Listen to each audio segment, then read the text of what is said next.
Here we go again. It's another live stream. Hi everybody, here we go again. Yes, we are back once more on a very rainy day. The rain is falling, the rain is pouring. But I will try not to be boring. And I hope I don't leave you snoring. Here we go, we are back once again. Yes, it is English Addict, coming to you live from the birthplace of the English language, which just happens to be, oh my goodness, it is England.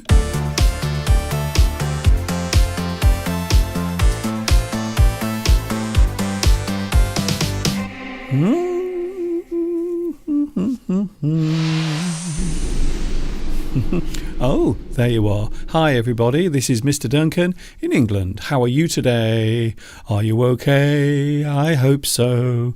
Are you happy? I hope so. I hope you're feeling good today. Yes, it is raining. I don't know why, but I think the weather outside really does bring an air or a feeling.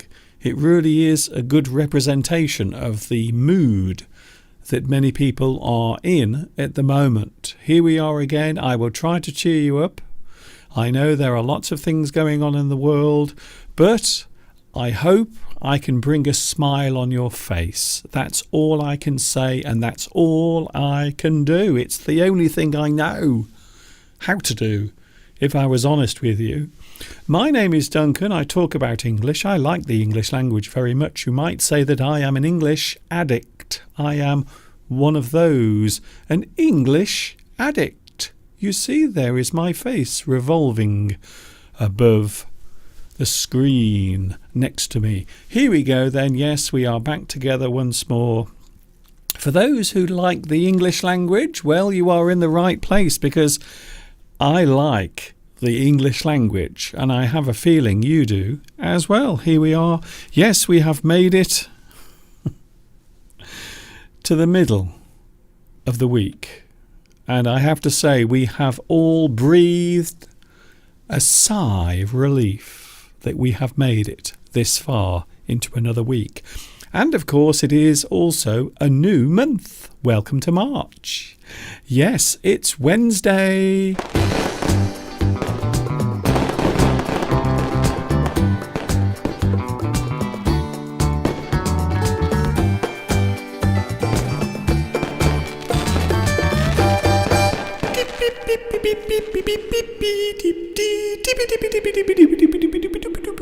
Boing. I'm a bit tight today. I don't know what's going on. My chest feels very tight. I think it might be the atmosphere. It might be some pollution in the air. I don't know really, but my chest feels slightly tight. I might have a little bit of the dreaded asthma today, so please excuse me if I keep disappearing and coughing. That's the reason why, you see. Oh, by the way, you may have noticed there is someone's face next to me. Sadly, Mr. Steve is not here. But not only is he not here on the live stream, he isn't here at all. He's gone away. Conferences have started again, yes, just to show how much things are starting to get back to normal here in England. Mr. Steve has now gone away on a conference. They're all meeting face to face, in person, not on Zoom, not on FaceTime, in person. So Mr. Steve at the moment is far, far away in York. Have you ever been to York? It's a very nice place. They have a very famous place, a church, a large cathedral, you might call it, York Minster, a very beautiful place. Hello also to the live chat. I suppose I should say hello to you. Hello. Nice to see you here today. Who was first on today's live chat? I wonder. Let's have a look, shall we? Oh, hello, Claudia. Claudia. Guess what? You are first on today's live chat.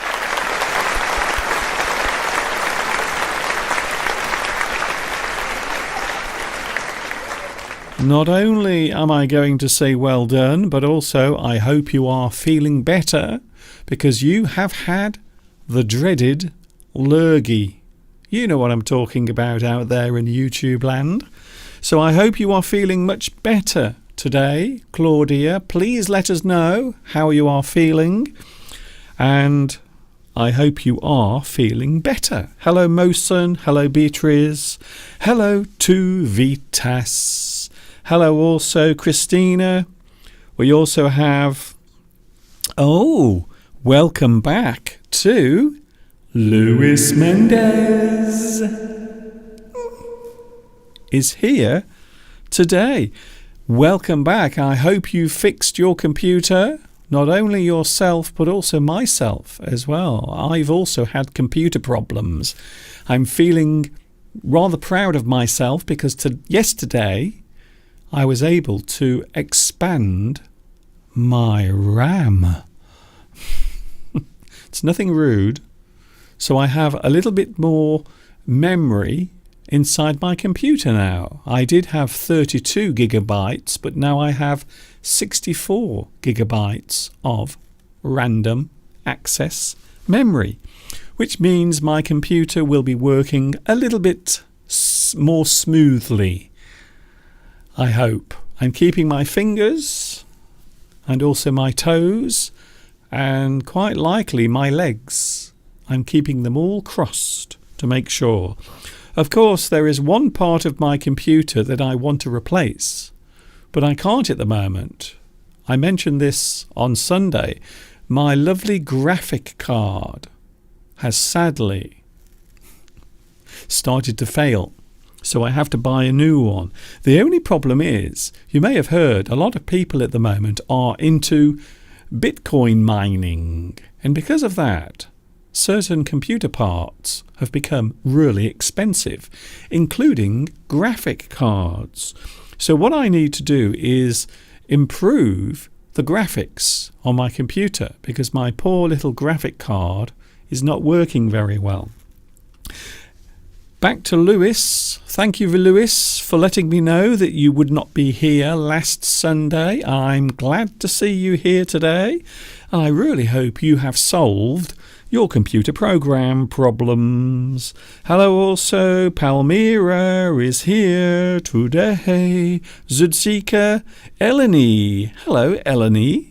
I like your name, by the way. Eleni, nice to see you here today. We also have Liu Ma. Hello, Liu Ma. Where are you watching at the moment? I'm always keen. I'm always interested to find out where you are in the world. Don't forget to tell me. Louis the 17th is here. Hello, Louis. I haven't seen you for a long time, Louis the 17th. What have you been doing? Have you been busy monarching? I think so. Would the word Anglophile be an appropriate term for an English addict? Yes, I suppose so. An Anglophile, a person who is crazy about all things connected to English or England. Yes, I suppose you could say that. Definitely. Abdullah. Hello, Abdullah Bashir. Mr. Duncan, you are the best. Please keep going. I will try my best to keep going for as long as I can. We also have Beatrice. Yes. Oh, yes. Talking of Luis Mendez and his computer, yes, it is very expensive to repair computers. Beatrice says mine is older than yours and I've just updated it when I was in Buenos Aires. It was very expensive, but it was worth it. Absolutely. It is an expensive thing to get into. If you want to be able to use your computer for many different things, you have to have a good computer. You have no choice about it. Very similar to my situation here in my studio. I have to make sure that my computer works properly. It is functioning well but also I have to make sure that all of the parts and all of the things inside the computer are up to date as well. So yes, it can be a very expensive thing to do that, to have a computer and also to run a computer as well. You are right. Hello Duong.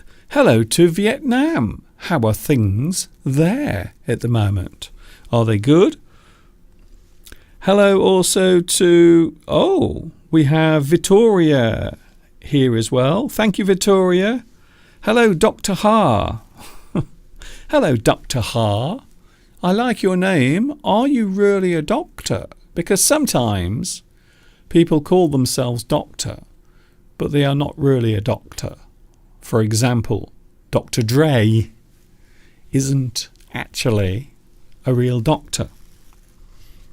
He's a rapper, you see. Max is here. Hello, Max Poe. Nice to see you here as well. Yes, we are talking about the English language because I like English. I do. I really like it very much. I've been speaking English for nearly 57 years, so that's the reason why. Apparently, Lewis has been haunting the catacombs, the small places that you can hide in, the catacombs of the live chat. I see. I hope you haven't been trolling everyone. I hope so. I hope you have been behaving yourself. YouTube have recently introduced a new thing where each person who hosts a live stream can actually create their own terms of service. For example, I could now publish my own terms of service for those who want to take part in my live chat. So I can actually come up with my own rules. And before you can actually chat here, you have to agree to those rules.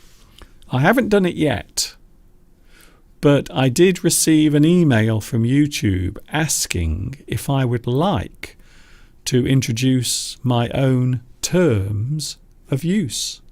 Something that you will have to agree with if you want to use my live chat.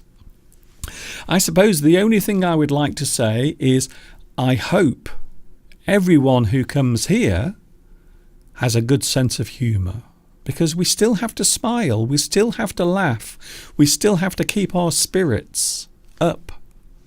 However difficult it may seem, we still have to try and do it. Today we are looking at one or two things to do with the English language. What is a double negative?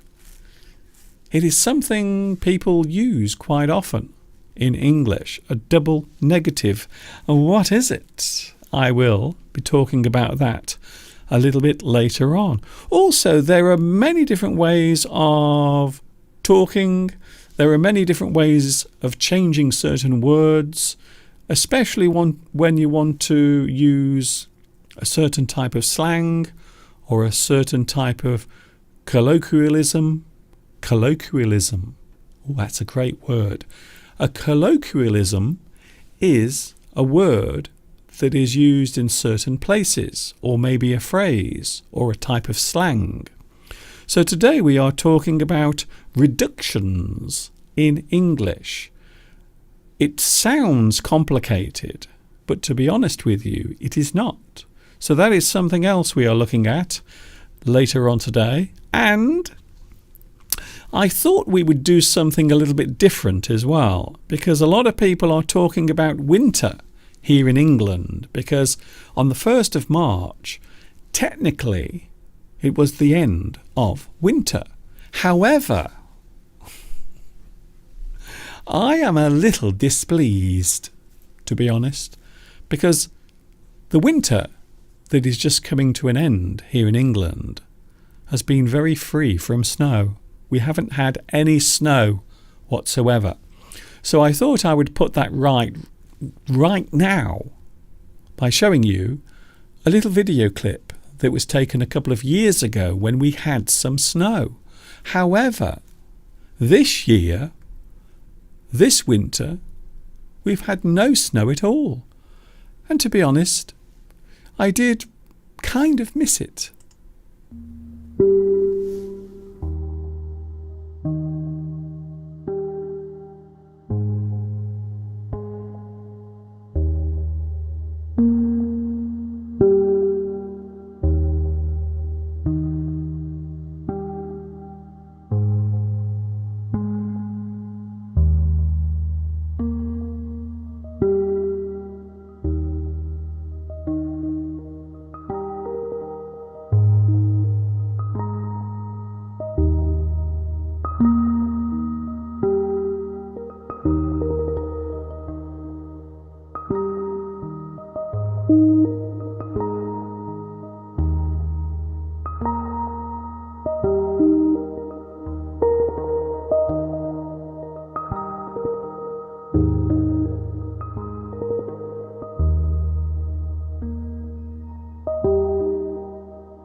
Wow, isn't that lovely?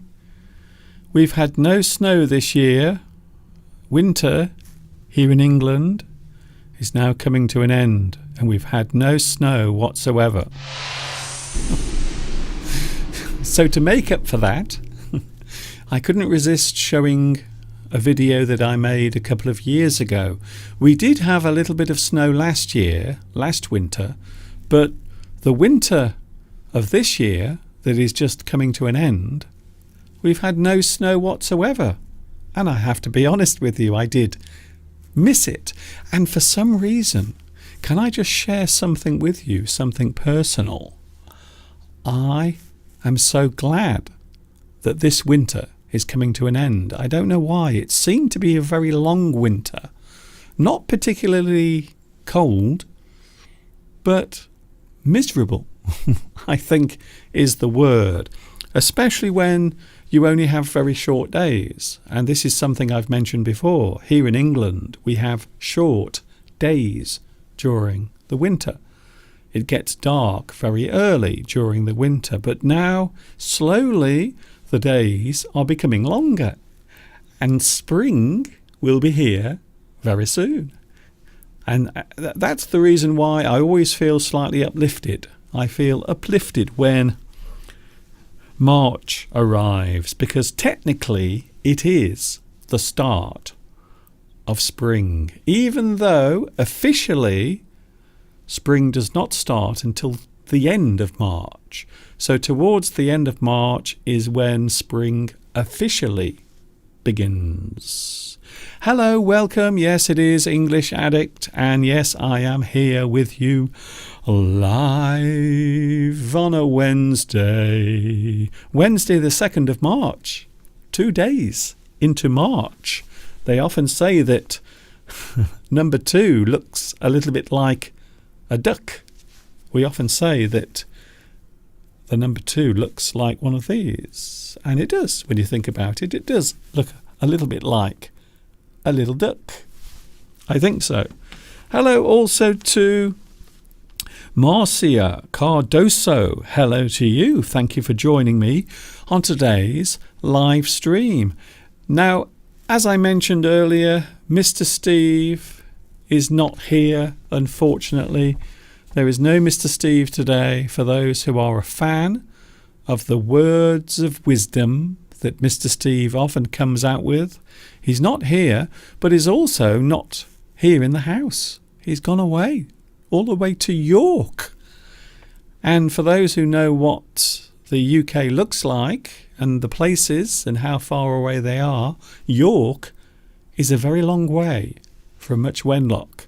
So there is no Mr. Steve, but I thought we would make up for it by spending a little bit of time in the kitchen. So this is a video that we recorded in, I think it was in November 2020, when we went into the kitchen to make some scones. And as you know, Mr. Steve enjoys cooking and also baking, so I couldn't resist showing the moment that we went into the kitchen and we decided to make some lovely scones. And that is what is following right now. And then after this, it is more live English. Hi everybody, welcome to Mr. Duncan's kitchen on a Saturday night. And guess what? Mr. Steve is going to show us how to make his magic scones. The only problem is we are missing one important ingredient, and that is Mr. Steve. Come on, Mr. Steve.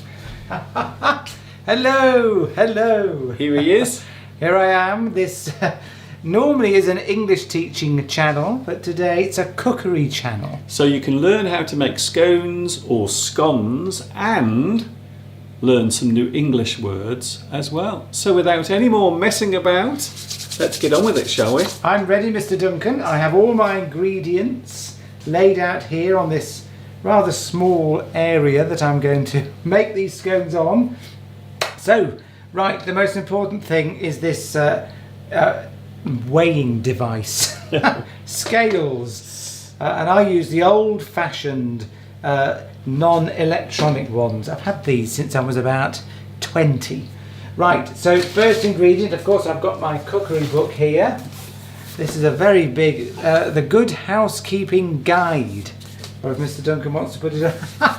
Good Housekeeping book. I've had this again. My mother bought this for me when I was about 18, when I left home, and it's got everything in here you could possibly want to cook. So on page 378, it tells me how to make scones. So the first thing is I want 8 ounces of self-raising flour. So we're going to weigh this. Here we go, 8 full ounces. It's self-raising, of course, because we want the scones to rise in the oven so that they're nice and delicate and spongy and nice to eat. So we also want to make it rise even more, so we add some baking powder, so it just helps it to rise a bit more. So how much do we want, Mr. Duncan? Baking powder, we want 1 level teaspoon. Now, here is my magic spoons. They have all the different measurements that you might need in cookery. So, what did I say? Half a teaspoon or a whole teaspoon, Mr. Duncan? You're the chef. What does it say? Let's check again.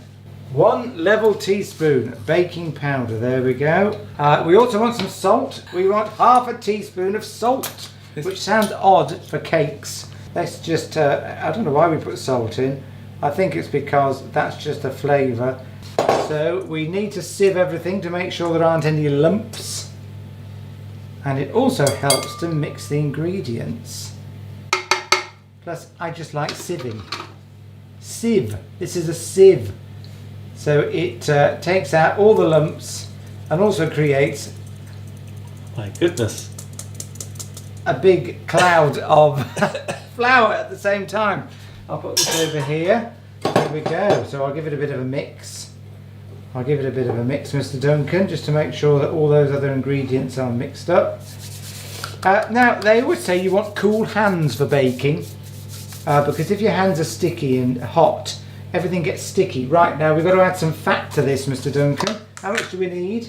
We want 1 to 2 ounces of butter, which is 25 to 50 grams.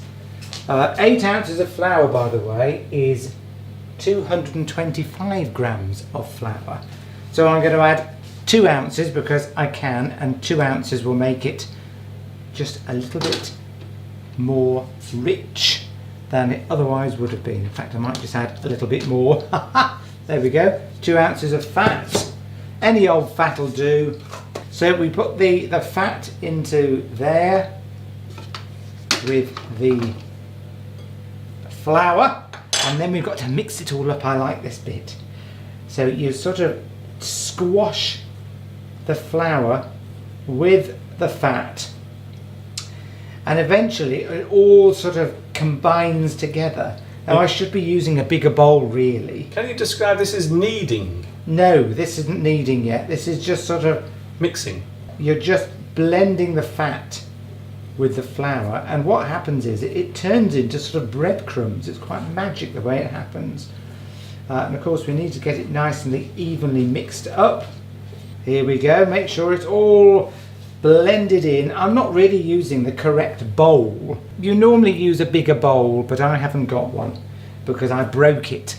It's only recently that I've started actually baking again. Now can you see what's happened here, Mr. Duncan? Mm-hmm. All the flour has blended with the fat, and we've got sort of breadcrumbs, a breadcrumby effect. Yes, it's quite magic, isn't it? So I can't believe that this will eventually become scones.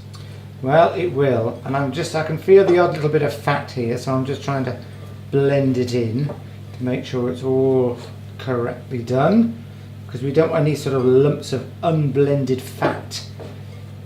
Right, my mother always used to say you want cool hands for making cakes. Right, there we go. It's always messy doing this. Don't expect this to be not messy. Wear all old clothes. Now, we need to add some milk. We want 1/4 pint of milk, or 150 mils. Now, don't add it all in at once, because this is quite important, because we don't want the mixture to become sticky. We want it to go into a consistency that's a bit like bread dough. So I'm going to add 1/4 pint of milk, but we're not going to put it all in. We're going to leave some of it out because we don't want it to get sticky, because we won't be able to turn it into nice shapes. If it does go too sticky, then we can just add some more flour to it. And I'm going to get in there with my hands, because there's nothing more satisfying than kneading a bit of dough. That's perfect, Mr. Duncan. We just want it like that so that we can just, it doesn't stick to our hands. If it sticks to your hands, add more flour, but it's best to add less than they suggest. Right, so next stage, Mr. Duncan, is that I like fruit scones. Here's the fruit, raisins, there we go. I like raisins, I like sweet scones, but Mr. Duncan wants cheese in his. Oh yes. There we go. So there's some cheese that I grated. One of the things I've noticed, Steve, is if you grate cheese, it becomes much easier to handle. You can handle it much easier. Right, so because Mr. Duncan wants cheese in his, I'm going to split this in half. And then I'm going to make the cheese ones with 1/2. So I'll approximately cut it in half, like that. I'll just see whether they are the same. 8 ounces. 8 ounces, so that's Mr. Duncan. So these are approximately the same. And now I'm going to put cheese in. We probably should have done this before, but it doesn't matter. We can do it afterwards. So there, in goes the cheese, and then I'm just going to sort of mash it in there. So you're mixing the cheese into the dough? Yes, but probably if I wasn't splitting this into 2 lots, I would have probably added the cheese in when I was mixing it in earlier. But because Mr. Duncan's awkward and he wants cheese, I do. then I'm gonna mix it in now. I love cheese. And it doesn't really matter because we've got the perfect consistency for the dough here. It's not sticking to my fingers. So we'll blend the cheese in there. You can add all sorts of things to this. You might be interested to note that I haven't added any sugar to this because you don't have to for scones. Right. There's Mr. Duncan's. That's ready. We're not going to overdo it. The secret with cooking, you don't overdo it. Now I'm going to split it into 3. I'm going to roll it a bit and I'm going to split it into 3 scones for Mr. Duncan. Yeah. Because he's important. So there we go. Well, do you know, I might be able to get more than 3. I'll do 3 because that'll be quite nice. There we go. They're going to be very big scones. They are going to be very big scones. Now all I'm going to do is roll them like that. Not going to mess around with them, and put them onto a baking sheet which has some flour on because I don't want it to stick. We don't need to be fussy with this. You can get proper things for cutting out nice shapes, but we're not going to bother. We're just going to shove them onto the baking tray like that. And then here's mine. I don't want cheese in mine. So we want raisins in mine. So I'm just going to add a handful of raisins. That'll do. We don't have to measure it. Just a few. So I'm going to just blend that in. Lovely. Like I did with the cheese. And out of one mixture, I've got 2 different types of scone, which is, I think that's very clever of me, don't you, Mr. I think Duncan? that's very, not only clever, but also resourceful. Yes. You shouldn't really handle this very much because it can affect the way it rises. Now I'm going to get 3 scones out of this as well. There we So go. 1, 2, that's about right. 1. There we go. Don't need to be too precise with it. Roll it up, stick it on the baking tray. That's ready to go in the oven. One more thing to do. We're just going to glaze. We're going to put some milk on the top, which just when they bake, it gives it a nice colour. You can use egg mixture for this, which makes it look a bit better. It just gives it a nice colour when it's cooked. It makes them look brown. Egg works better, but you waste a whole egg just to do this. Right, 1 baking tray into a hot oven. So now we're going to put these into the oven. Here we go. Oh, can you see what I've already got in there, Mr. Duncan? Mr. Steve has, Mr. Steve, you have something else. I have our tea cooking in there already, which is chili con carne. Oh, I see. So the oven's already on, so I'm not wasting electricity by just putting it on to cook the scones. I've got the chili in the bottom, scones in the top. Right, now we've got to time this, Mr. Duncan. There we go. We'll start that. Okay. It's done, Mr. Duncan. The scones are in the oven.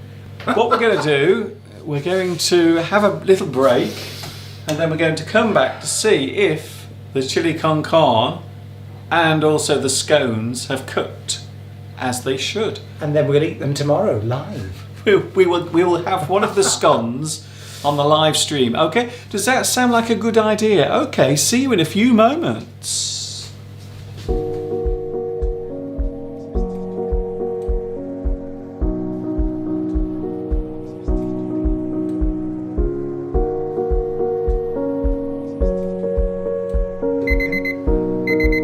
Aha, écoutez. They're ready, Mr. Duncan. Switch that off. Yes. Okay, Mr. Duncan, they're coming out of the oven. Yeah.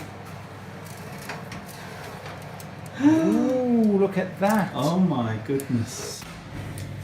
And I shall put them on this cooling rack. There we go. Oh my goodness. Voila. Look at those. Now they are the most amazing scones that I've ever seen. I had to put them in for 15 minutes because they hadn't really browned off. Okay. Yours have browned off more than mine. These are the cheese ones here. and these are obviously the fruit ones here. Yeah. Yours are browned off more because I think it's because they've got cheese in them. But they will be done. Yeah, I think it's safe to say that we have success. One thing worth mentioning, if something is browned off, it can also mean annoyed, or if you are sick and tired of something can make you feel annoyed. You've had enough of it. You are feeling down. You are feeling depressed. You are feeling browned off. Anyway, that's it, Steve. Let's go, shall we? Yes, I often feel browned off with Mr. Duncan around. That's nice. Do you like my gloves? They're all warm and toasty. Steve's got his oven gloves. They are very warm. Right, we're off to cook the rest of tonight's meal, and tomorrow we'll eat the scones. Yes, on the live stream tomorrow we are going to eat one of these scones each. I will have a cheese one, and Mr. Steve will have one of the fruit scones. And that's it. I will return you back live to the studio. Thank you very much, Mr. Duncan. I know one thing. I really do want to eat a scone right now.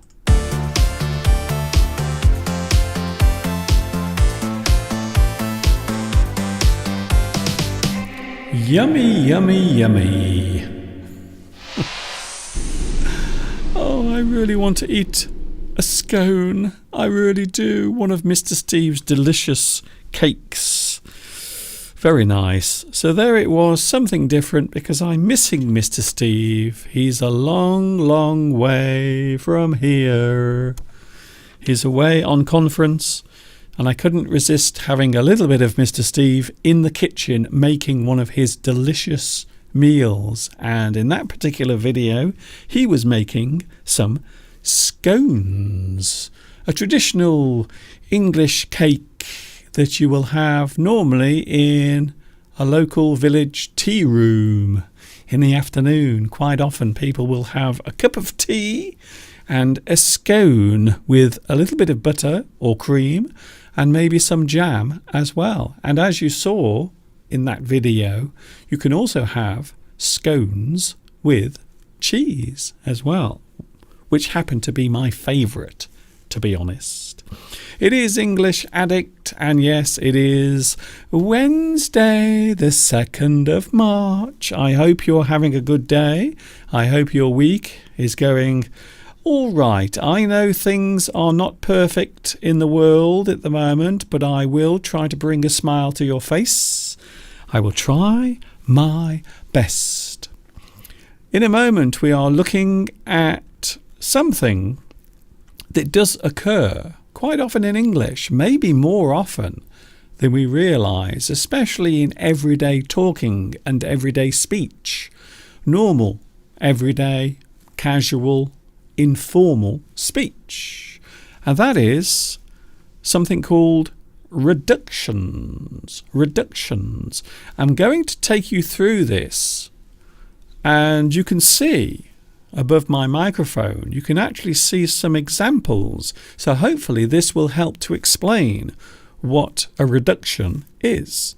And you can see there are some words here, but they don't look like English words. And that's because they are reduced words. They are words that have been changed, maybe for everyday, informal speech. And you will see this sort of speech, or hear this sort of speech, in general, informal situations. So when we say informal, we mean in a relaxed social setting, or maybe during an everyday occurrence, when things happen in your everyday life, when you meet your friends, when you meet a person you know in the street. You might just use reductions in your English. So, for example, we have could ya, would ya, should ya. And you will see that they are spelt very differently from what they are actually saying. And that is what we are going to look at today.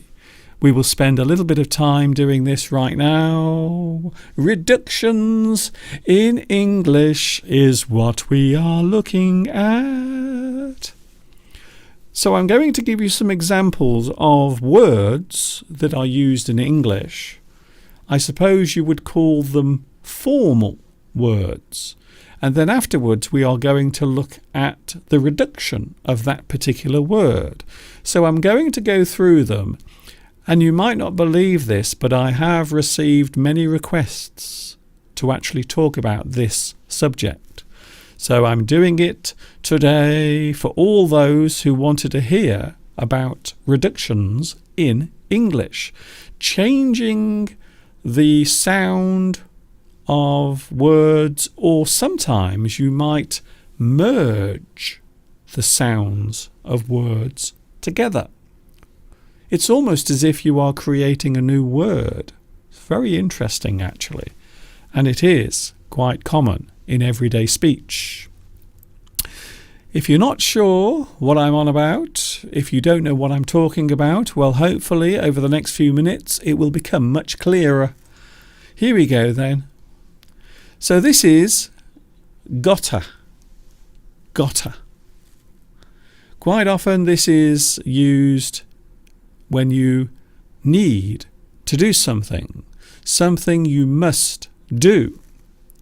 And in its correct sense, in its formal sense, got to, gotta, got to. I gotta see you tomorrow. I gotta go to school this afternoon. Got to, gotta. So you'll see here, right here, at the bottom of the screen, you will see the reduction of got to. Formal, informal. You will see right here on the screen. So that is the formal sense, and that is the informal reduction. And you will often hear this used in general social situations. Zudzika says, I have gotta see you later. I've got to see you. I've got to. I've gotta. And you will notice also the spelling quite often will be different as well. Here's another one. I have a feeling a lot of people are going to mention Rick Astley when I show the next one, which is coming up right now. There it is on the screen. Gonna. Gonna. And of course, there was a famous song by a man called Rick Astley around the 1980s, the late 1980s. Never gonna give you up, never gonna give you up, never gonna let you down, never gonna run around and hurt you. Gonna. And in its formal sense, we will say going to. Going to. So the reduction is gonna.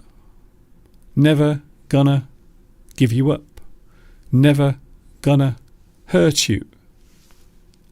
Formally, we would say going to. Going to. Never gonna give you up.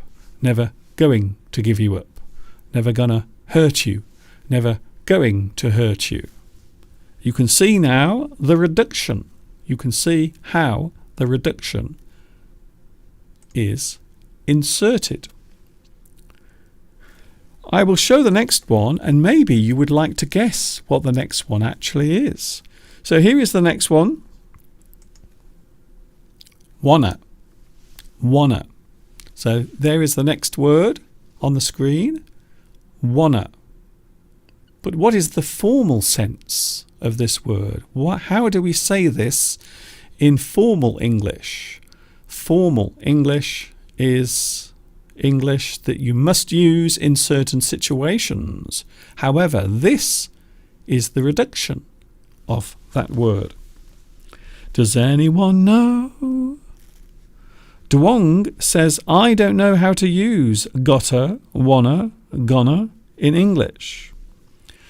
They are strictly not observed, even in formal English, even in the dictionary. Quite often, people will ignore the use of reductions in English. I will be honest with you.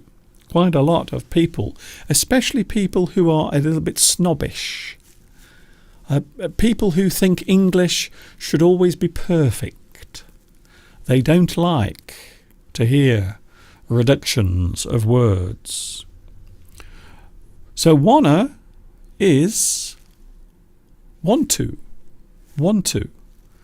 I want to see you tonight. I want to see you later. I want to see you tonight. I want to see you later. So the reduction is wanna.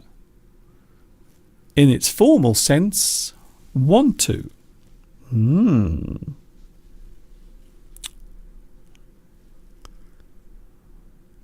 I see. Thank you, Mosen. Mr. Duncan, got a thinking. No, you don't normally say got a thinking. You might say got to think. I got to think about it. I got to think about it. I've got to think about it. I gotta think about it. So not thinking, think. Here's another one. If you think you know the answer, just write it down in the live chat. Shoulda. Shoulda. I don't know what these are coming up as on the captions, by the way. They're probably not coming up correctly. Hello, Inarki. I wanna love you and treat you right. I believe that's a song, isn't it? I think so. Shoulda. So what is shoulda? Shoulda. This is a reduction that is often used in everyday English, although it is not recognised in formal English. It is not recognised. Here's another one. Shoulda is should have. You should have called me last night. You should have called me last night. You should have called me last night. So shoulda is a reduction of should have. Should have. Here's another one. Woulda. Woulda. Again, we are using the reduction here. So this is the reduction of what I would call formal English. Does anyone know? Inarki says Bob Marley. Do you remember him? Yes, I know Bob Marley. One of his most famous songs, No Woman, No Cry. No woman, no cry. Please. Hello to VE. Hello, VE. Nice to see you here. So what is woulda as a reduction? It is... Thank you, Gulu. Gulu has got it right. Would have. Woulda. Would have. So when we are using the reduction, you can see it there, woulda, it is actually would have. Woulda. Would have. I would have seen you, but I arrived too late. I would have seen you, but I arrived too late. Here's another one. And I think this next one is easy. I think so.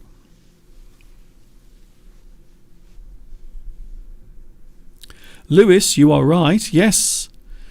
Almost all the modals with have and also ending with have. Yes, you are right. You are right.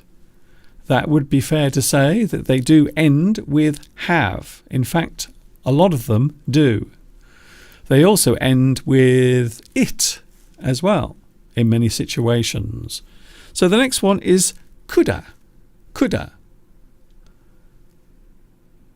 Any ideas? Do you know what it is?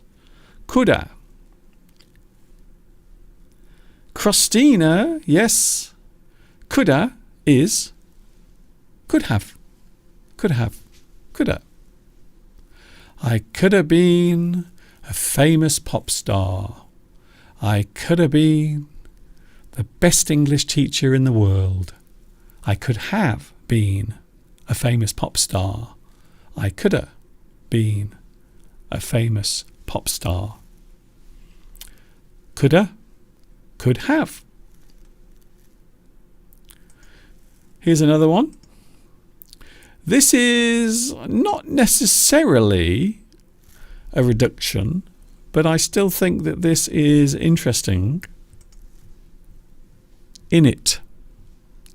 You will often hear this used at the end of sentences when a person is reiterating or enforcing what they've just said. They are making a statement, and then at the end of the statement they will reinforce what they've said. In it. In it. In it. We are looking at reductions today. Can you say coulda not? You can't say coulda not. Thank you, Christina, for that question. This is, isn't it? In it. Isn't it? In it. Isn't it? In it time for us to eat? In it time for you to go home? In it time for Mr. Steve's scones to come out of the oven? Isn't it? Isn't it? Vittoria says, war is wrong, innit? You are right. Quite often it is. Here's another one. We are getting through these quite quickly because I will be going soon. Here is another one. Ain't. Now this, I'm going to say now, this is a very common reduction. It is an abbreviation that is used quite often in British English. You might find that reductions are more often used in American English. However, you will find these days reductions in English are used much more in both British and American English. However, this one is definitely British English. Ain't. Ain't. I love it. Many years ago, this was seen as a vulgar word. Vulgar. So if a word is vulgar, it means it is horrible. It is a word that you must never say. It is a way of speaking that you must never use or do. Ain't. Although these days it is often used, especially in, I suppose you would say, in Cockney English. Around the areas and suburbs of London, you might hear a lot of people say ain't. Ain't. I ain't a thief. I ain't your friend. I ain't.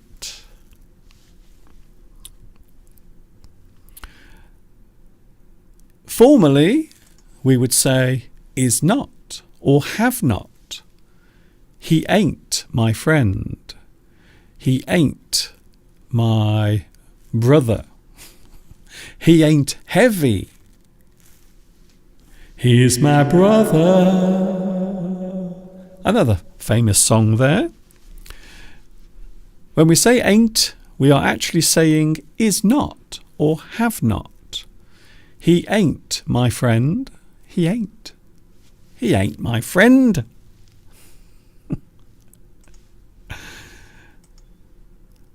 Most of these ways of reducing English, by the way, are looked at quite negatively, especially people who are a little bit snobbish about the English language. They will often say, no, you should never use reductions in English. However, these days it has become more acceptable. It really has. Here's another one. Canna. Canna. I canna see you tonight. I canna. I canna sing. I canna sing. I want to sing, but I canna. I canna do it. I canna. And this is normally said as cannot. Canna is cannot. Formally, you would say cannot. If you are reducing or using a reduction in English, you will say canna. Quite often also in Scottish as well, people will say canna or cannae. Did you know that? So even though English is spoken in Scotland quite often, a lot of the words still have a Scottish sound to them. Cannae. Can I do it? No, I'm not going to try and do a Scottish accent because I might get complaints. So canna is cannot. Something you are unable to do. You canna do it. You cannot do it. Here's another one. Something that you might say when you have no idea of the answer. Maybe a person will ask you a question and you don't know the answer. You might say, I dunno. I dunno. Quite often in British English, people will say, I dunno. It is another way of saying, I don't know. I don't know. I dunno. I dunno. So if you are listening to informal English being used daily in a social situation or in maybe a moment where people are just talking in a relaxed way, you might hear people use reductions. However, there are many people who don't like them. They do not like reductions in English. I dunno is I don't know. We are now going to have a quick look at a list of sentences which can also be reduced. Would you like to see them? Just before I go, I will show them to you on the screen. So let's have a look at these sentences. Are you? Are ya? Are ya? Are you going out tonight? Are you? Are ya? Can you? Can you? Can you? Can you? Can you see me tonight? Can you see me tonight? Could you? Could you? Could you? Could you come round later? Could you come round tonight and see me? Could you? Could you? Would you? Would you? Would you? Would you? Did you? Did you? Did you? Did you? Do you? Do you? Do you want to see me tonight? Do you want to see me tonight? Don't you? Don't you? Will you? Will ya? Do you want to? do you want to? Or do you wanna? Do you wanna? Do you want to? Are you going to? Are you gonna? Are you gonna? Are you gonna go to the party? Are you gonna see me tonight? Are you going to? Do you have to? Did you have to? Or do you have to? Do you have to? Do you have to?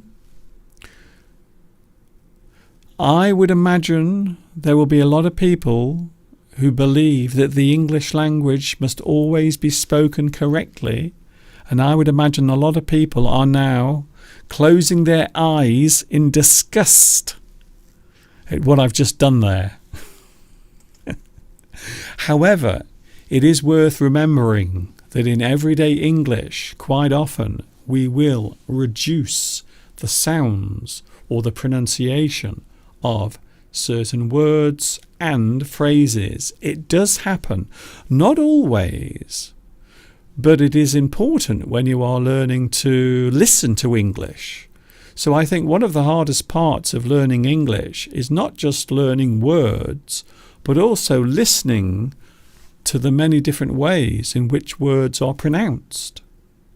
And quite often in everyday speech, when people are talking every day, you will often hear reductions used. So it is something that is worth remembering. It really is. Beatrice says, I have to go now. I'm sorry, I have to leave the class. Don't worry, Beatrice. I will be back on Sunday. Don't worry. Hello to Amit. Hello, sir. Are reductions and contractions the same? Technically, no. Technically, no, they're not. Reductions tend to be used in certain places at certain times. However, contractions are often used even in written English. So you will rarely see the reductions used in written English. However, you will see contractions used in written English. I think you have more freedom to use contractions than you do to use reductions. Street English. Valentin. That is a good phrase. Yes, I suppose if you are using your English language on the street with your friends in a relaxed environment or situation, yes, you will use reductions. Some people say street English. English or phrases or ways of speaking that are done or used on the street in everyday life. I think so. And yes, they are commonly used in American English. However, because of the influence of certain ways of speaking, you will find these days many people in British English also use reductions as well. It has become very common and very popular, especially amongst the young people. That's all I'm saying. So yes, it is commonly used in American English, but you will find that reductions are more often used in American English, but quite often they are used in British English as well. And that is one of the things we always have to remember about English. It is a language that is always changing in some way. It is always evolving. It is always being changed. Thank you very much for your company. I hope you've enjoyed this live stream. I will be going in a moment. I hope you've enjoyed today's live stream.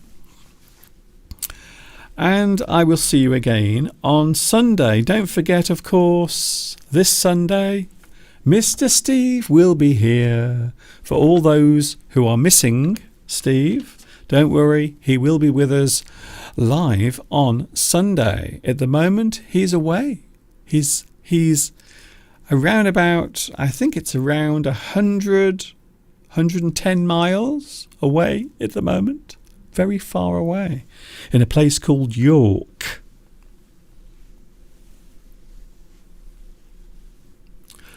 Ah, that's interesting. Lewis makes a suggestion to Vittoria. You need to buy English pronunciation in use. The advanced version by Martin Hewings. I have heard of that book. I normally, certainly in situations where I'm teaching directly in class, I would always use textbooks. For example, Cambridge textbooks that are often used in, well, I would say in Asia. You will find a lot of schools use Cambridge books. But also there are books written by individuals. And English pronunciation in use, the advanced version by Martin Hewings, would be a good place to go. Yes, thank you, Lewis. That is a good suggestion. Of course, there are many other books, many other textbooks available as well. Thank you, Palmyra. This is something different today. I don't always talk about slang or street talk, but I thought today it would be a good opportunity to do that. So I hope it's been interesting and not too confusing. I hope so. I will be back on Sunday. Thank you very much for your company. I hope you stay happy for the rest of the week. Keep that smile upon your face as you walk around amongst the human race, because you never know, that smile that you give to another person might be just the thing that they were waiting for. It might be the one thing that will make their day brighter and more happy. So you never know. Thank you very much for your company. Oh, apparently it is a Cambridge book. There you go. That's probably the reason why I've heard of it. Thank you, Lewis. Yes, you see. I'm so glad that we managed to meet in the middle there, Lewis. Thank you very much. But it is a good book. Any reference book or any book that gives you information about the ways in which the English language is used in certain areas is always useful. Perhaps one week I should talk about that. I think that would be a very good subject to talk about. Thank you for your company. Thank you for joining me today. And I will see you on Sunday from 2 p.m. UK time. Before I go, there is something I wanted to mention very quickly. Something that people do in English quite often. They often use something called a double negative. And this is where they use a negative twice. And quite often, if you use a negative word twice in the same sentence, you will create a positive. So if you say you didn't do nothing, that means that you did something. I will show you the sentence now before I go. I didn't do nothing. If you say you didn't do nothing, it means that you did do something. So remember that. It is quite often used in English when people are maybe distressed or maybe panicking. I didn't do nothing. No, I didn't do it. I didn't do nothing. Be careful, because what you are actually saying is you did do something. Double negatives in English can quite often get you into trouble. So be careful when you use them. I'm going now for sure, definitely. See you later. Take care. Thank you very much for your company. And you know what's coming next. Until we meet again on Sunday, enjoy the rest of your Wednesday. And of course, you know what's coming next. Yes, you do.